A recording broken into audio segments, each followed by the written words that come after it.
मैं आपसे निर्जला एकादशी का महात्म्य कहती हूँ। कृष्ण पक्ष और मिथुन संक्रांति के मध्य में ज्येष्ठ मास के शुक्ल पक्ष की एकादशी होती है, उसका निर्जला व्रत करना चाहिए। इस एकादशी के व्रत में स्नान और आचमन 6 मासा जल से अधिक जल नहीं लेना चाहिए। इस आचमन से शरीर की शुद्धि हो जाती है। इस दिन भोजन नहीं करना चाहिए, क्योंकि भोजन करने से व्रत नष्ट हो जाता है।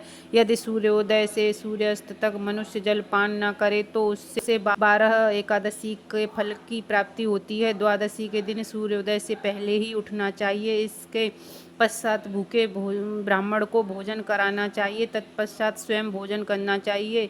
इसका फल एक वर्ष पूर्ण एकादशियों के फल की बराबर पुण्य मिलता है। भीमसेन स्वयं भगवान ने मुझसे कहा था कि एकादशी का पुण्य समस्त तीर्थों के बराबर है। एक दिन निर्जला रहने से मनुष्य पापों से मुक्त हो जाता है। जो मनुष्य निर्जला एकादशी का व्रत करते हैं उनको मृत्यु के समान भयानक यमदूत नहीं दिखते। उस समय भगवान विष्णु के दूत स्वर्ग से आते हैं और उनको पुष्पक विमान में बिठाकर स्वर्ग को ले जाते हैं।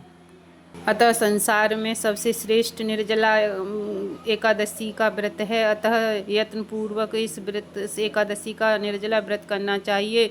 उस दिन ओम नमो भगवते वासुदेवाय मंत्र का उच्चारण करना चाहिए। व्यास जी के ऐसे वचन सुनकर उसने निर्जला व्रत किया। इस निर्जला एकादशी के व्रत से मनुष्य विष्णु लोक को जाता है। जो मनुष्य इसी दिन अन्न खाते हैं उन्हें चांडाल समझना चाहिए, अंत में नरक में जाते हैं।